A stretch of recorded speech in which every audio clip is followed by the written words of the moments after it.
جربت معاه كل حاجة بس مفيش فايدة، زي ما يكون كنت بحرك في حجر. لا نافع معاه رقص ولا لبس ولا حتى الحبوب والحاجات دي. كنت بقوله ايه يا راجل، هو انت بلاطة؟ مفيش حاجة نافعة معاك؟ انا مش هقدر استحمل كده. لحد لما في يوم اتلمحت من الشباك المسقط شاب زي القمر بيلعب رياضة وعضلاته تهبل، وبدأنا الكلام، ويوم ورا يوم أخدنا على بعض وعزمته علشان يجي يدوق أكلي. وقلت له الجو رايق هنا وجوزي هيتأخر، وهو ما صدق. هحكي ليكم حكايتي. أنا اسمي هناء وعندي 27 سنة، لسه متجوزة جديد يعني من شهور. كان جواز صالونات يعني، زي أي اتنين بيتجوزوا عادي. في الحقيقة هو كبير عني، بيجي حوالي 15 سنة، بس عليا كويس، وكمان شكله مش بطال. وبصراحة أنا كنت في الوقت ده خارجة من قصة حب ملتهبة استمرت أكتر من 5 سنين. كنت بحب أحمد ده، كان زميلي في الجامعة. حبيته من أول نظرة وهو كمان. كنت متأكدة إنه هو بيحبني، ده بيبان في حاجات كتير. عشنا مع بعض أجمل قصة حب، وما اكدبش عليكم، كنا بنعمل مع بعض كل حاجة، كل حاجة حرفياً، إلا بس يعني إني أنا أفضل بنت. هو نفسه كان واخد باله قوي من الحكاية دي. قصة حبنا دي كانت مشهورة في الجامعة كلها، هناء وأحمد، وأحمد وهناء، كنا أشهر من نار على العلم. جوازنا دي كانت حكاية وقت مش أكتر. لما كنت ببقى في حضنه مش قادرة أوصف الإحساس شكله إيه. كنت بحس إني طايرة فوق السحاب. برضو مهما كان يعني، الحب حاجة تانية خالص. هو برغم إننا كنا بنتهز أي فرصة ونلمس ونبوس وحاجات زي كده، بس ده يعني ما كانتش كفاية. ما كانش كفاية قوي يعني. بصراحة كان بيأجر أوضة في أوتيل أو أي فندق علشان نبقى مع بعض، علشان نكون براحتنا. ويا لهوي على الإحساس، مش طبيعي. ولما كانت الدنيا بتبوظ معانا خالص يعني، كنا بنتصرف. هو يعني مفيش غير المكان اللي بيجيب عيال، لدرجة إن اتعودت معاه على حاجات دي يعني ما كنتش متخيلة إني ممكن أعملها في يوم من الأيام. والكلام ده لمدة سنين.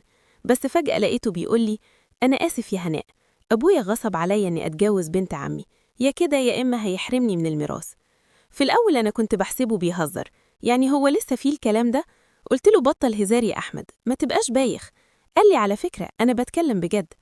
أنا فتحت والدي في موضوع جوازنا، وإنتي عارفة إنه راضي الفلاح ومن أصله صعيدي.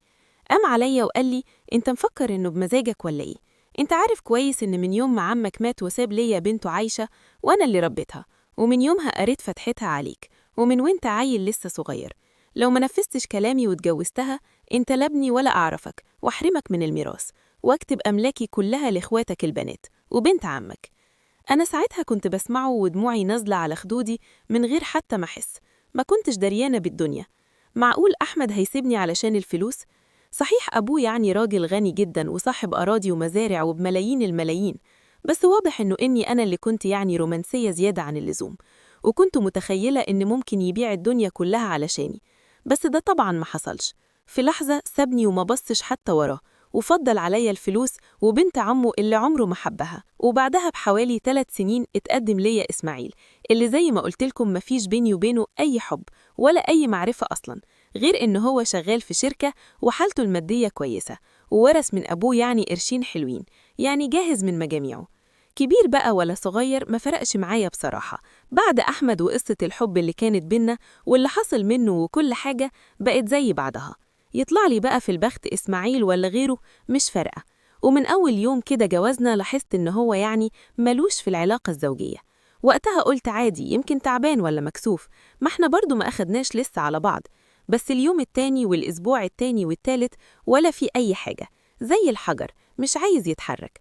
هو الجواز ما فيهوش غير كده ولا الحكاية إيه؟ الشوية اللي بنقعدهم مع بعض والخمس دقايق دول، لا هو كده أكيد مش طبيعي. وبصراحة أنا بحب الحاجات دي، وزي ما قلتلكم يعني أيام علاقتي بأحمد كنا خربينها بصراحة. وهو بصراحة أكتر أنا بحب قوي أتفرج على الأفلام أيامها. وإذا ما كنتش يعني نجحت في الحب، يبقى أستمتع بالحاجات التانية. هيبقى لا حب ولا متعة. بدأت أنا اللي أجرجر إسماعيل والبس له واتلزق فيه واعمل له حركات وحاجات زي كده، علشان يعني يتحرك ولا يعمل أي حاجة. ده أنا لسه يعني بعد ما اتجوزت وبتفرج على الأفلام دي وبريح نفسي بنفسي. هو أنا يعني اتجوزت زي ما اتجوزتش ولا إيه الحكاية بقى؟ لا أنا ما أقدرش على كده. المهم جيت في ليلة كده وقلت خلاص، أنا النهاردة مش هسيبه إلا لما أخد منه اللي أنا عايزاه. هو أنا بس اتجوزته علشان أطبخ له واغسل له هدومه؟ ويومها كانت صدمتي الكبيرة. فعرفت ليه هو اتأخر في الجواز لحد دلوقتي، مع إنه يعني زي ما قلتلكم كان ميسور ماديا وكان يقدر يتجوز من زمان قوي. لقيته مفيش خالص غير إنه هو خجول بطريقة يعني مش طبيعية، إلا إن قدرته على الموضوع ده تقريبا مش موجودة. هي دقيقة واحدة وكل حاجة خلصت. وساعتها افتكرت أحمد اللي كان زي الوحش ما بيهمتش، وقلت يعني أنا كنت خايفة إني مع أحمد ما بقاش بنت، ولما اتجوزت كل حاجة متاحة هقع الوقعة المنيلة دي. بس ساعتها ما استسلمتش وقلت آخد بالتطور، مفيش حاجة مستحيلة. تاني يوم رحت الصيدلية واشتريت كل حاجة تخلي أي راجل زي الأسد، وبالليل زبطت التظابيط كده وعشيته عشوة حلوة كده، وعملت له أحلى كوباية شاي وحطيت لي فيها اللي يخليه زي الجبل. وكانت النتيجة إني يدوب ما بقتش بنت وده آخره، ملحقتش حتى أعيش اللحظة. ساعتها قلت له أنت لازم تروح للدكتور، كده في مشكلة كبيرة قوي. هو بصراحة غلبان قوي، غلبان في كل حاجة، مش بس في الحكاية دي، لأ في الكلام كمان. يعني كل اللي عمله إنه حط وشي في الأرض وقال لي حاضر، اللي تقولي عليه أنا هعمله. وجري من هنا لهنا ومن دكتور لدكتور وأدوية مالها عدد. واضح إن هو كده مفيش فايدة، لحد لما يئست من الموضوع نهائي وقلت بقى أتطلق منه أو أشوف إيه الحكاية. مش عارفة الصراحة، ما كنتش عايزة أستعجل، أنا يدوب بقالي شهور متجوزة، لو اتطلقت بسرعة كده انتوا عارفين كلام ناس ماله نهاية. فقلت أصبر شوية وعشت معاه ولا كأني متجوزة، مع الأفلام ومع نفسي لغاية لما نشوف بقى آخرة الوقعة السودة دي إيه. وإسماعيل بالنسبة ليا ولا كأنه موجود، على الله حكايته، مش بيرفض لي أي طلب ولا بيرد لي أي كلمة. الحكاية دي بصراحة كانت مخلياني يعني مأخر فكرة الطلاق دي شوية، زي ما يكون أنا الراجل بيسيطر عليا والكلمة كلمتي وطلباتي أوامر. لحد لما جه اليوم اللي لخبط كياني كله وغير كل حاجة كنت مخترباها. كنت فاتحة شباك المسقط بينظف الأوضة، سمعت في الشباك الشقة اللي جنبنا شاب بيلعب رياضة، كان في الأوضة بتاعته، عنده 22 سنة، بس يا لهوي عليه وعلى جماله وعضلاته تهبل. منظره منظر العرق على جسمه وهو بيتمرن هبلني بصراحة، يعني وخيالي سرح في حاجات ومحتاجات زي الرجالة اللي بشوفهم في الأفلام، اللي بيفضلوا شغالين بالساعة ما بيتعبوش. وعقلي اللي راح في حاجات بقى كنت بتمناها ونفسي فيها، لحد لما هو خد باله وقال لي مساء الخير، ففقت على صوته ورديت السلام. هو كده تقريبا لاحظ اللي أنا فيه، ومن ساعتها بقى وأنا فاتحة الشباك ده على طول، أصله بيجيب طراوة حلوة قوي وهواه بحري، وأنا كمان بقميص نوم وأحلى مكياج وأحلى كلام. لحد لما اتفقنا إن هو يجي عندي الشقة، قلت له أنت مش عاوز تدوق أكلي ولا إيه؟ أنا جوزي في الشغل وبيتأخر. الرغبة والحرمان اللي كان جوايا والنار اللي أنا كنت حاسة بيها كانت كفيلة تخليني أعمل أي حاجة. المهم قبل ما يخبط على الباب كنت فتحت له الباب وشديته جوه الشقة وقفل الباب. كنا احنا الاتنين جعانين وعطشانين وكل حاجة في الدنيا، والمعركة ملهاش مثيل. برغم كل اللي عملته مع أحمد على مدى 5 سنين، وإني كمان كنت بحبه، بس وقتها كان جوايا يعني قلق. كنت لسه بنت، بس دلوقتي كل حاجة متاحة وأنا نفسي أجرب. إنما دلوقتي جالي يريحني ويديني اللي نفسي فيه، وعماد قد المسؤولية. الواد شباب ولسه بصحته ولسه بخيره، وراني اللي عمري ما شفته، لدرجة إنه جن بقي علشان ما صوتش ويقول لي هتفضحينا. بعد يجي كده حوالي 3 ساعات قال لي أنا لازم أمشي قبل ما جوزك يجي. أنا ما كنتش دريانة بحاجة، ولا فاكرة جوزي ولا فين ولا حتى الساعة كام، كنت في غيبوبة حرفياً. سابني على الأرض في حالتي دي وخرج، وأنا بعدها فضلت يجي حوالي ساعة كده مش قادرة أقوم من مكاني. وبعدين قمت أخدت دش وحس إني بحلم، مش مصدقة اللي حصل. ومن بعدها كل ما أحس إني محتاجة أشم شوية هوا أفتح الشباك ونلعب مع بعض رياضة، وأحلى رياضة في الدنيا. لحد لما في يوم عرفت إني حامل، ودي كانت صدمة كبيرة قوي بالنسبة لي.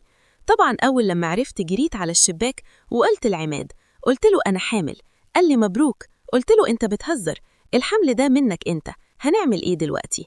قال لي أنا مش فاهم إيه المشكلة يعني، واحدة متجوزة وحامل، إيه الغريب في كده؟ وراح قافل الشباك في وشي، ومن يومها ما عادش بيفتحه تاني ولا شفته ولا بيرد عليا في التليفون. أنا حسيت في اللحظة دي بس بالغلطة الفظيعة والوضع الزبالة اللي أنا حطيت نفسي فيه. والغريب إن جوزي لما عرف إني أنا حامل فرح زي العيل الصغير وكأنه فرحان بلعبة يوم العيد.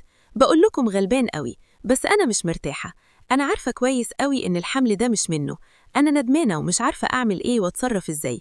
وإزاي هكمل حياتي وأنا عارفة إن ابني مش ابن جوزي، وإنه هيربي حد غير ابنه وهو من طيبته مخدوع ومش فاهم حاجة. انصحوني أعمل إيه؟ أنا تعبانة قوي ومش عارفة أتصرف إزاي، وإزاي هكمل حياتي وأنا عارفة إن ابني مش ابن جوزي، وإنه هيربي حد غير ابنه وهو من طيبته مخدوع ومش فاهم حاجة. انصحوني أعمل إيه؟ أنا تعبانة قوي ومش عارفة أتصرف، وبصراحة دلوقتي أنا عايزة أنزله. يا ريت تقولولي أعمل إيه؟ أنزل اللي في بطني ولا أعمل إيه؟ بس أنا مش هحمل تاني. جوزي زي ما قلتلكم إن هو ملوش خالص في الموضوع ده، ومش هحمل تاني بعد كده. أسيب جوزي الغلبان يربيه وأخليه مفكر إن هو ابنه، ولا أعمل إيه؟ يا ربي مش عارفة. انصحوني بالله عليكم وقولولي أعمل إيه؟